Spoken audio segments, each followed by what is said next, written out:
A'udzubillahi minasyaitonirrajim. Bismillahirrahmanirrahim. Assalamualaikum warahmatullahi wabarakatuh. Alhamdulillah syarikul wa'dah wa nasara 'abdah. Allahumma shalli wa sallim ala sayyidina Muhammad wa ala alihi wa sahbihi ajma'in.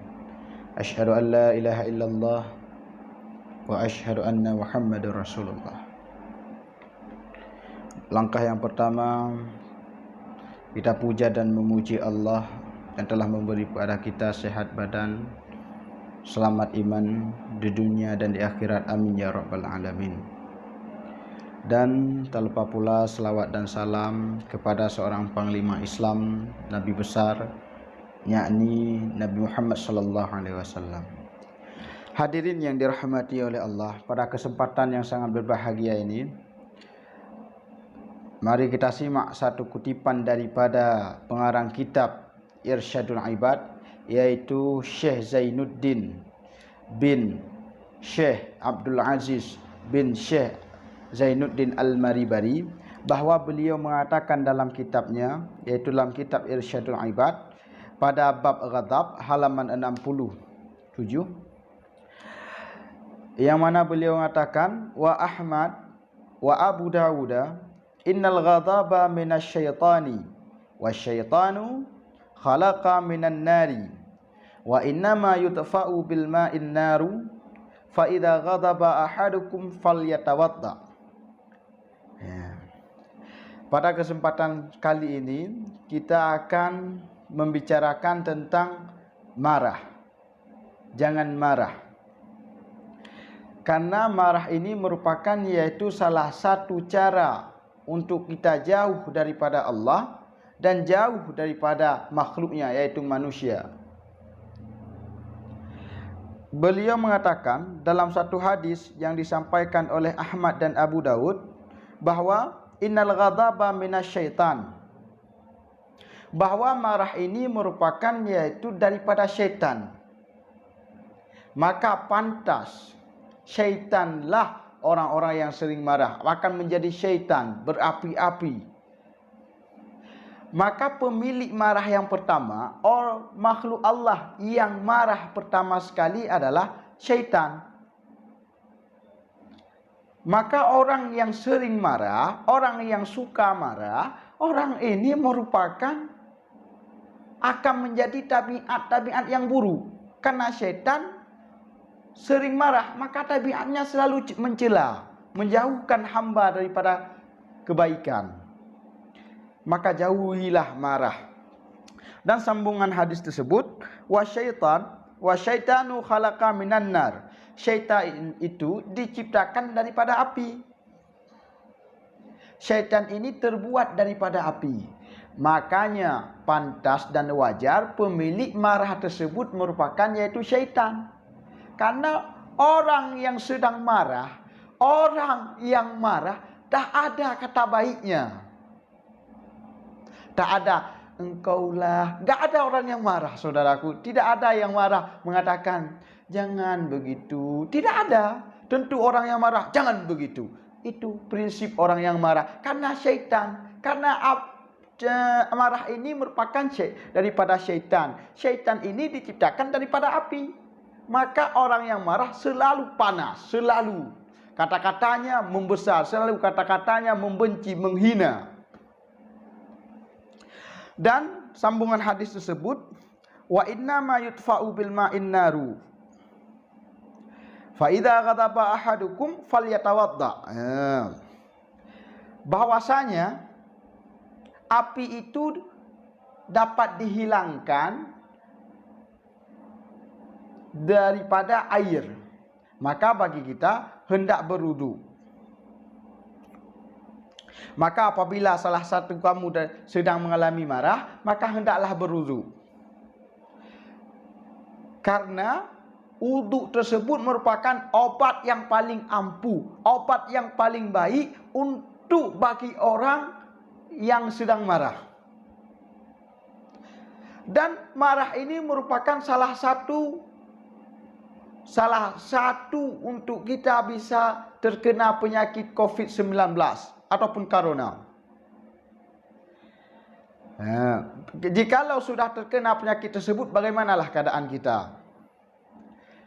Maka Islam ini mengajarkan kebaikan. Jangan marah, karena marah tersebut akan berakibat fatal. Karena marah tersebut akan menjauhkan dirimu dengan Allah dan makhluknya. Maka janganlah marah bagi kita.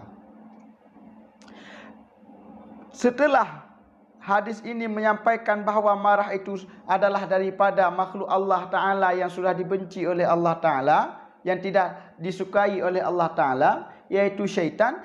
Hadis ini memberikan cara bagi kita. Bagaimana cara untuk menghilangkan marah? Yaitu dengan cara berwudu. Bahkan sebahagian ulama ada mengatakan setelah berwudu kita solat sunat 2 rakaat. Dan ada sambungan lagi, wa Tibrani law yaqulu ahaduhum idza ghadaba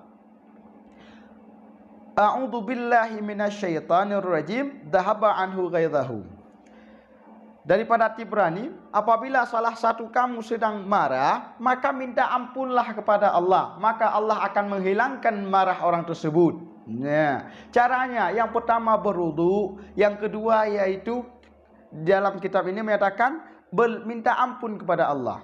Mintalah ampun, perlindungan kepada Allah. Dan sebagian ulama kita menyuruh untuk solat 2 rakaat. Berarti solat yang pertama berwudu, solat sunat 2 rakaat. Setelah itu minta berdoa kepada Allah. Ya Rahman Ya Rahim. Tadi ya Allah, diriku sudah dikuasai oleh syaitan. Aku minta ampun kepadamu ya Allah. Insya Allah, jikalau kita sering berdoa minta ampun kepada Allah, Allah akan cinta kepada kita. Karena Allah sangat menyukai orang-orang yang berbuat baik, orang-orang yang selalu meminta kepadanya. Ud'uni fastajib lakum. Mintalah kepadaku, akan kuterima. Dan bahawa dalam satu hadis dalam kitab Matan Arba'in ataupun hadis Arba'in, hadis yang ke-16, ada seorang sahabat bertanya kepada Rasulullah, ya Rasulullah, ausini ya Rasulullah, wahai Rasulullah, beri wasiatlah kepadaku. Qala ya Rasulullah, berkata Rasulullah, la taghdab faraddada miraran. Maka Rasulullah memberi wasiat kepada sahabat tersebut, jangan engkau marah. Rasulullah mengulang-ulangkan beberapa kali. Qala la taghdab, jangan engkau marah. Rawahul Bukhari. Hadis tersebut diriwayat oleh Bukhari. Jangan marah, karena marah tersebut salah satu cara untuk diri kita dapat terkena penyakit. Ada seorang doktor, pendapat daripada beliau menyatakan bahawa jikalau seorang sering marah, otaknya akan melemah. Dapat kita simpulkan, kalau otak kita sering melemah, berarti orang tersebut akan cepat gila. Maka janganlah marah, karena marah itu akan membuat efek buruk bagi diri sendiri. Berbuatlah baik. Ada orang bertanya, gimana tidak marah? Kita kan sudah emosi. Makanya dalam kitab ini diberikan bagaimana cara untuk mengatasi marah tersebut. Yaitu dengan berwudu, setelah itu minta ampun kepada Allah. Dan jangan salah paham, bukan tidak boleh marah. Ada tempat-tempatnya yang wajib kita marah. Seperti ada orang yang menghina agama Islam, yaitu agama kita. Ada orang yang menjelek-jelekkan Nabi Muhammad. Ada orang yang menghina Tuhan kita, yaitu Allah. Maka wajar, pantas bagi kita untuk marah kepada orang tersebut. Bahkan jikalau kita tidak marah, berarti iman kita sudah lemah. Iman kita sudah mulai melemah. Disitulah kita boleh marah kepada orang-orang. Tapi jikalau orang tersebut cuma membenci diri kita, cuma menghina diri kita, jangan marah. Pikirkan dalam pikiran kita bahawa dia menghina saya, dia menjelek-jelekkan saya. tapi adakah tertempel di badan saya? Waktu orang menghina, kamu mirip monyet, jangan marah. Coba kita lihat, adakah tempelan monyet di kulit kita? Tidak ada. Maka untuk apa kita marah? Untuk apa kita marah kepada orang tersebut? Dia cuma mengatakan, kamu mirip monyet. Kan tidak tertempel di kulit kita, cuma dia katakan. Bahkan dia katakan mirip monyet, berarti bukan monyet, cuma mirip. Begitulah kira-kira. Ya.